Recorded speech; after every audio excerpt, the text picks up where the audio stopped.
Welcome into the Autzen Audibles Podcast. Matt Preem, Eric Scopel, Jared Mack on today's show. Happy holidays to you and all. Because of the holidays, we're offering our best sale of the year for duckterritory.com. If you are a big fan of this podcast, we hope you are.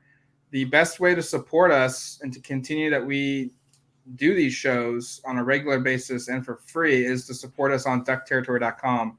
And you can do so today for 75% off an annual membership. 12 months of duckterritory.com for less than $29. It's a huge savings. It's right at a perfect time if you're not a member, because we're going to preview this weekend's Oregon State game. We've got potentially a game in Vegas to get Oregon to the Pac-12 championship. Potentially a playoff run or a New Year's Six game, and then National Signing Day, and then men's and women's basketball is in full force. And before you know it, we'll have our baseball and our softball coverage on duckterritory.com. So highly encourage you guys to go check out that sale. It ends here in a couple of days, so don't miss it. All right. We've spoken with Dan Lanning Monday night. We have spoken with a couple players. We got to see practice play out. And let's start with practice first. There were a couple names not at practice, but also at the same time, I don't know if my worry meter is all that high right now. I think in general, let's just keep the worry meter really low unless somebody suffered like a significant injury on a Saturday and is absent on that next Tuesday, because we've been through this. I think we've talked it out before. Like, a guy misses a Tuesday, he can certainly play on Saturday. So to kind of jump into it, the most significant, Jaleel Florence didn't catch him today at practice. Jaleel's been obviously dealing with something that's been nagging him for, back to the Washington game. I can't even remember. I know Kyrie was dealing with stuff into the bye week after Stanford. I don't remember if Jaleel was then or what, but it's been something that he's been kind of working through, or maybe multiple things he's been working through for a while. So for him to miss a Tuesday, I don't think is the most alarming thing, because he's missed Tuesdays in the past and has played on Saturdays. But his absence should be noted. And then 3 reserve defensive backs also didn't catch. A couple of true freshmen, Roderick Pleasant, Dalen Austin. Neither of those guys practiced the last time we saw them last week, which was Wednesday. And I don't believe either of them made the trip down to Tempe either. And then Kamari Terrell, who I believe played a little bit, or at least he's on the participation chart, did not see him as well on Tuesday. So those are the 4 guys. I think Pleasant and Austin maybe are likely to be out for a bit here, but I mean, I wouldn't put a ton of stock into it. And then Jaleel, I think on Friday, I'm expecting him to be out there. But the fact that he missed this practice is at least notable. Yeah, I think the one thing that gives me a little bit of pause with Jaleel is that he's been battling his injuries, and this is technically a Wednesday practice because It's a short week. So we are unsure if he went to practice yesterday, which was Monday, which would have been a Tuesday, quote unquote, Tuesday practice here for Oregon on this short week. So that's the one thing that gives me pause. I don't know if I expect to see him out there on Friday, but I think it would make the most amount of sense. Dalen Austin has been as a sling for a long time, so I don't think we'll be seeing him again probably this season. Roderick Pleasant had 3 snaps against USC, didn't go back into the game towards the end, and then missed the Wednesday practice, and then didn't travel down to Tempe. Kamari Terrell played the very first kickoff for Oregon, got re-aggravated, whatever his injury was, looked like a lower leg injury, and then didn't play the rest of the game. So we'll see that if he comes back, but still fine on the injury front. You still have guys like Kyrie Jackson, who was still there, Dante Manning, not Jaleel Florence, but Nico Reed and Trequez Bridges there as guys who stepped up. And then Solomon Davis is a true freshman who made the trip to Tempe, was the 3rd-string cornerback today during drills. So there are bodies there. It's not that there are, that there's nobody left, but you certainly would want to have Jaleel out there if possible. Should we mention with just Evan Williams? We saw him; he did practice. He was back. Yeah, he had his right hand he's in and out. I think he injured club it man. Very beginning of the season. Better. It is fully wrapped though. Yeah, you're not a Williams safety at Oregon if you're not wearing a club. His brother wore a club, and now Evan's wearing a club. He played a little bit after that injury happened at ASU. I'd love to know when it happened because he fielded a punt and then left and then later returned. So I wonder if he did it on the punt. I don't know, but it is what it is. This game, Mace Funa shared on Instagram very early Tuesday morning, today is Tuesday. I forget what day it is for a second. That the fourth quarter of that Oregon State game last season was on TV. Jeffrey Bossa said today that it's on loop. Bo Nix says he tries to get into the locker room and out of the locker room as quickly as possible. Monday night, Dan talked about this game, and I can't remember. I think Eric asked the question of just what sticks out with you most of the last year's game, and he was very blunt about it. That fourth quarter, I think this team's pretty. They are acknowledging what happened should not have happened, and they're using it as motivation to a degree. I'm kind of curious if we're getting angry Oregon on Friday. Like Dan was very short with all his answers on Monday. We didn't ask any outrageous questions or ones that could really get him into a bad mood. I don't feel like, and yet he maybe it was just him setting the tone for the week. That this is a business week. This is revenge week. I don't know if you want to call it that or not, but it's just the team was definitely giving the vibe of being kind of pissed off.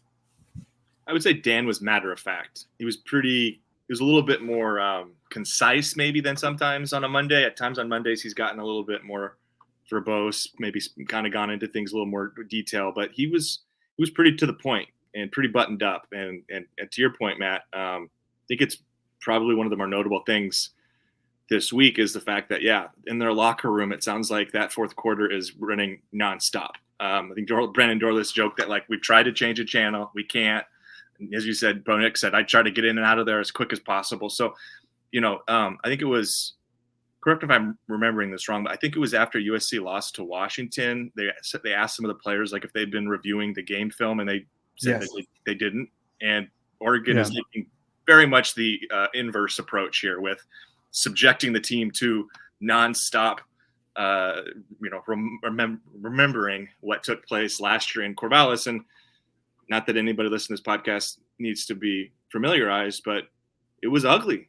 And it makes sense that this team would be kind of pissed off going into this game. And you add on to the fact that, there was some stuff that took place after that game on the field, after the Oregon State fan base kind of stormed it. And Jackson Powers Johnson acknowledged that his parents maybe had some not nice things said to them by Beaver fans. And he said he's carrying a little extra chip this week. So nobody said directly, we're pissed off, but with the way that they answer some of these questions, it's pretty easy to infer how they're feeling. And they're not feeling rosy and great about kind of what this opposition, is. And as Jackson has said several times throughout this season we're not last year we proved that we weren't the best team in the state.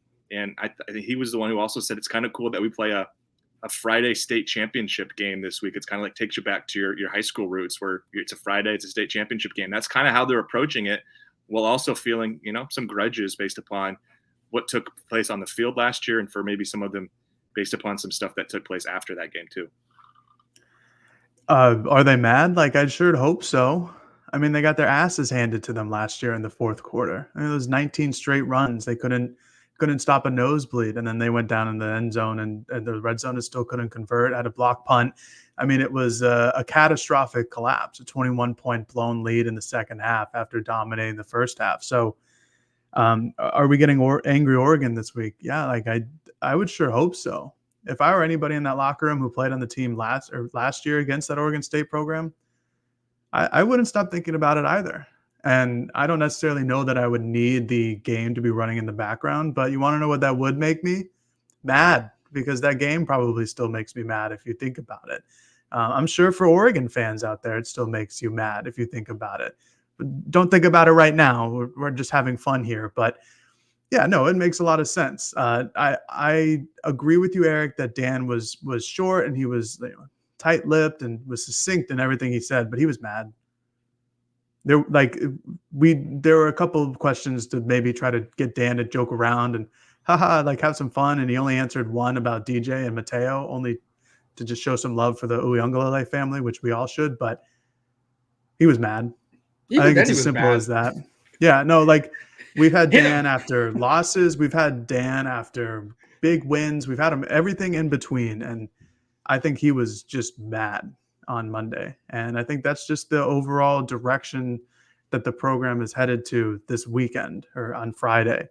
And I don't blame him for that. I think it's very easy to get mad at their performance last season if they were on the team or part of the team or whatever the case may be. And it should be. It was a game for everything on the line last year, very similar to what it is this year. And they blew a 21-point lead after celebrating going into the fourth quarter on the sideline. So, yeah, no, I imagine that a lot of those guys are mad, and I think that's exactly what they need. As a little just like extra pick me up against a very physical Oregon State team. Yeah, and that kind of goes right into the next segue. They're playing a team that I think Stephen Jones said it that these are two teams that built their style, their brand on playing physical and being the aggressor on in the trenches. And Oregon State's defensive line, they get a lot of sacks. They're sixth in the country in that category. They've seen an improvement there on their offensive line, even with their injuries that they've dealt with up front with one of their starting guards. They're still going to be elite. They've got NFL guys at their tackle positions. Their offensive line is terrific. This is going to be it's like a slugfest, like both teams throwing rocks at each other. And I think Oregon's the better team. I think Oregon should win this game by more than 2 touchdowns. But that also doesn't mean that this isn't going to be a hard game. Like I still think Oregon's got to bring forth their best effort. They've still got to, play consistent 4-quarter football. And so that's something that Steve Stevens, I think, said today was, we played good for 3 quarters. They played good for 4, and we have to play better. And this is going to be one where we're going to learn a lot about this team. We're going to learn a lot about their focus, and one in which that they probably should blow them out, but will they? I don't know. And blow them out, I mean by maybe 2 or 3 scores. Yeah, I mean, it's interesting because I agree that Oregon is significantly better, and obviously Vegas agrees 2 scores is the line. There's also an Oregon State team that just has been and very, very competitive every week, right? They have 3 losses by a combined 8 points, 2 by 3 points, and 1 by 2. So, this is a team that has proven to be very resilient. I thought last weekend's game against Washington what really epitomized that. I know it was in a loss, but the way that they stuck in there and hung around and a play or two away, a mistake or two away from winning that game against, again, a Washington team that similarly is extremely resilient. And that's kind of the 2 words. Those are the words I would use to describe both Oregon State and Washington, is that level of resiliency of they don't really they get down, but they're not out, and they fight and they battle. And there's, Oregon State's a player or two away here, a couple of these games from being, this game being different, where they would have an opportunity to go to Las Vegas with a win. And I think that's the other part that, I hope isn't lost. And I think the fan base has a pretty good idea. We've tried to explain it, but the same thing can happen this week in terms of if Oregon loses, they don't go to the Pac-12 championship game, most likely. I mean, Arizona State could beat Arizona. I guess Kenny Dillingham could do the Ducks a favor. But if you've watched Arizona play recently and really throughout this year, I would be stunned if that's a particularly competitive game, unless Kenny's pulling out incredible amount of tricks, which he will try. There's no doubt about it. We just had the whole Dillingham experience. He's going to run 27 swinging gates, and maybe they'll have a right guard at quarterback this upcoming game just to throw more weird things. He's going to try, yeah. He'll try out there. But more than likely, this is a same scenario, and Oregon State will have that same motivation of, we're not going to go to the conference championship game, but we can make sure that our biggest rival doesn't. So they're going to be motivated. There's no doubt about it. Oregon's going to be motivated for slightly different reasons, but Oregon State will have its own reason to be, loaded for bear here. And I expect this game to be extremely physical. I think that's the right way to describe it, just the way both of these teams play and how they pride themselves, especially at the line of scrimmage. I think it's going to be really fun. I'm really excited to see what this game looks like. To Matt's point, I do think there is a scenario here where if Bo is playing his best and the Ducks play mistake-free football, that they can separate and pull away and win rather convincingly. I also wouldn't bet against Oregon State making this a rock fight. And this is a game where you look up and go, gosh, it's the end of the fourth quarter and there's 8 minutes to go in the final one in this conference between these two rivals in the Civil War series. And you're going, we're going to have to make some plays to win. Yeah, I think that's exactly what it's going to come down to. I think Oregon is a more talented team and they're just a better overall team. Like if they did a Madden rating of the teams overall, I think Oregon is the better team. They have the better players, or at least more better players. But it's a rivalry game. It's Oregon State. We've seen plenty of Oregon teams that are better than the Oregon State team either lose or have a really close game. Here's my hot take of the day. I actually think last year's Oregon State team was much better talent-wise, just with a bad quarterback. I don't think that's my take. I think that's my hot take for the day.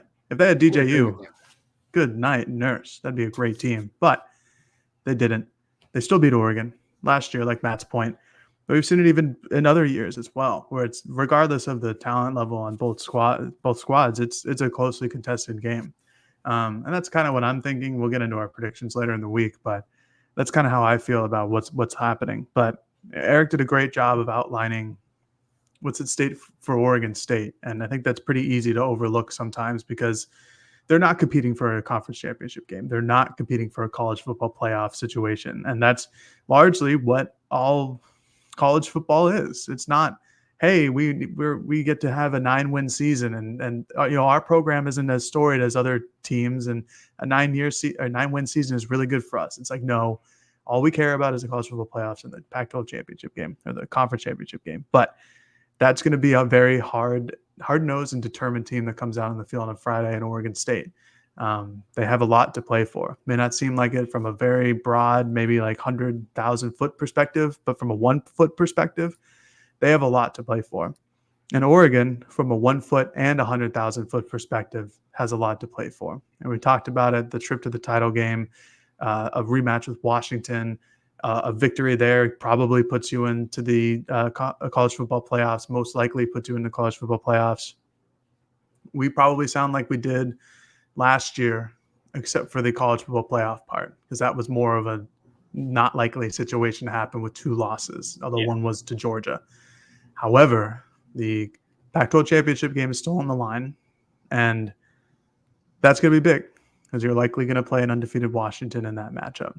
And like Eric pointed out, like same as last year, if Oregon loses, there's no conference championship game. So these are going to be 2 extremely motivated teams. And I think one of the main points that I've made already is to stop Oregon State's offense on first down, force them to 2nd and 3rd and longs. I think that's going to be probably the biggest thing of the day. It's very similar to what the game plan was for Utah. Do not let the running backs get going on first down, turn it into 2nd, 3rd, and shorts, because that's where they pick them up. You force, at that time it was Bryson Barnes, to throw the ball, you have a better chance. Make them play left-handed is what Dan Lanning says. And I think that's the scenario. But Jonathan Smith's a great coach. They're going to have a lot of options there. They're going to run some trick things. Their wide receiver core is small but really good, elite speed. I'm like Eric. I'm very excited for the game because I think it's going to be a close one. I think it's going to be a little bit of a nail biter, and that's great. It's going to be the last Pac-12 regular season game for the University of Oregon, unless it comes back in 20 years as the Pac-12, because that's what conference realignment does. Yeah, this Oregon State team, Jared talked about it, of the passing and making DJU throw the football on 2nd and 3rd and long. Both their receivers, Silas Bolden, Anthony Gould, both of them are like 5'8", 5'9" at their best. They're 5'8". Yeah, they're probably even smaller than that. And you asked Dan like what's made them so good, and he called their elite speed, but I don't know if either guy is someone that Oregon has to look at and say, well, we need bracket coverage or we need a safety over the top. Like Oregon should be able to stick, with them and load the box. And we've seen teams do that. Neither guy is inside the top 10 and passing receiving yards this season. They've got a tight end that's solid. and Jack Velling, but this game's gonna boil down to the front seven. And you talk to Dorless, and he kind of recognized that. Like, he said that the way they played in that fourth quarter and that second half defensively, the tape that they put out, he said it was not worthy of Coach T, is what he said. You know, his resume. They felt embarrassed for him. They felt embarrassed for their unit. And this is just going to boil down to, I think, just can Oregon make, so to what Jared's point, do what they did against Utah? Can you put them in third and long, second and long situations? And if you do that more often than not, you're going to win this football game just because of the percentages. DJU is going to make mistakes. The receivers they don't have a possession receiver that they can go to over the middle. Jared and I saw that play out. We were watching the game in the bar. We talked about it. Like, they just didn't have, they had an open guy, but it was such a tight window to make it because of the lack of height. It seems crazy to say it, but it's simply, in my opinion, just boils down to, can Oregon's front seven dominate and force them into third and longs, second and longs? I think kind of building off of that, if we want to use the Utah game as kind of the script, is the Oregon offense. If it comes out and has consistent success, and this will be, by the way, we have to acknowledge, and we'll get more into the specifics as we go on this week, one of the stiffer tests. Oregon State's defense has been excellent this year. They've replaced a lot of players in the secondary, some players at the second level, and they've kind of picked up right where they left off. They've improved, as Matt said earlier, in terms of getting after the quarterback, one of the better teams nationally. But if Oregon is able to create an early lead and have that success early, like we saw in Salt Lake, like we saw this last weekend against Arizona State, like we saw against USC. I mean, just this most recent string of games, we've seen it happen pretty regularly here. If they can come out and have some success and put points on the board, and it becomes a game where Oregon State is playing from behind. I know you would point and say last year Oregon State was 21 points behind. It didn't throw the football at all in the second half, but I really think that was a one-off, and I would be stunned if that sort of thing is what will take place here. So I think if you can create a lead and force, like we said, force DJU to be the one that has to beat you and put it on his shoulders, he is certainly capable of making some awesome throws. It's also not exactly their game plan, not exactly the way they want to play football. They love to play with the lead. They love to be able to just lean on their running backs, lean on that offensive line. Again, probably aside from Oregon, I think these are the two best running back offensive line combinations in the conference, and I don't think there's really much argument against it. Both these teams have multiple running backs that are physical runners, and both teams have Joe Moore Award semifinalist offensive lines, and those are given to the best O-lines every year. So already going to come down to the trenches. But if Oregon can create enough of a lead where, similar to Utah, they have to go, hey, we've got to throw the ball to keep up. Yeah, that's not the way they want to play. They can do it, but that's not textbook Oregon State Jonathan Smith football this year. Yeah, I just had one more thing about the game last year. I mean, Oregon got off to that start. Sure. And did it against what I think is a more, I guess, individually talented defense. I think they had higher level players last season than this year. I think this year they are more cohesive of a unit and play better with each other and obviously have a better defensive line to get after the quarterback, which will be a huge, it's going to be the front seven versus the front seven for both sides of this game that I think will kind of determine the outcome. But I mean, you have to have all the faith in the world that Oregon's offense at least is going to get out to some sort of a head start, because really hasn't been a defense other than Stanford of all teams to hold Oregon down in like the first quarter and really, either A, put them at the deficit, or B, hold them to 0 points. Like it's few and far between. And I'm not saying that Oregon State's defense can't do that, because they certainly can. They're a very good unit. Like Eric said, they're going to be one of the stiffer tests of the year, but I think it's going to be a very similar game plan outline to what it was against Utah. I think those are relatively comparable teams. I know, one is going in one direction, one is going the other direction because of, honestly, for Utah, a lot of injuries and just bad luck. Like, unfortunately, just the college football gods didn't love them this year, and that stinks for them because that's a damn good program. But I think they're going to be similar teams, just similar outlines, but again, great coaching staffs, great defenses, and downhill running. So I'm excited. That's some of my favorite teams are built like just downhill runnings and good defense. Can I hit you guys with a trivia question right before we wrap? I know, Matt, you've got a second here. Yeah. Real quick. Do you know how many times Oregon State has beat Oregon at Autzen in Jared's lifetime? 6. Play every year, right? At Autzen Stadium. Or no, not even 6. 4. Oregon State. 3? One time in 2007? in 2007. Otherwise, It's been all Oregon at home at Autzen. So that's again, we've talked about before. Past performances don't necessarily mean anything, but it's a fun stat to talk about this week. If Oregon State does win this, it'll be just the second time since 1993 that they have won at Autzen Stadium. When do you think I was born? Well, it was 93. 93 was the second last before. No, I did 30 years. I knew it was less than that. I could have included less, but I mean, if the stats still. 30 is the nice even number. Yeah, 1993 was the second loss. You'd have to go back. 2007 and 93 are the most recent. Gotcha. At Autzen, yeah. Maybe Eric was thinking the stash added like 6 extra years. No, I knew how old he was. It does. The stat goes back further. It was the same answer either way. Yes, I'm just giving him crap. All right, that's going to do it for us. Tomorrow, which is Wednesday the 22nd, we'll have Angie Machado on Beaver Blitz to get you prepared for that game. And then on Thanksgiving, you'll wake up or you'll be up already, and the podcast goes live with our predictions, our previews for that one. And then next time from that, you'll hear us is Friday night from Autzen, or from our houses following a game against the Oregon State Beavers, recapping that one. Again, remind you guys, if you want to support the podcast, the best way to do it, go sign up for 75% off an annual membership to duckterritory.com. That's a sale that we're running right now, the best sale of the season. Until the next one, you've been listening to the Autzen Audibles Podcast. Talk to you later, folks. Peace.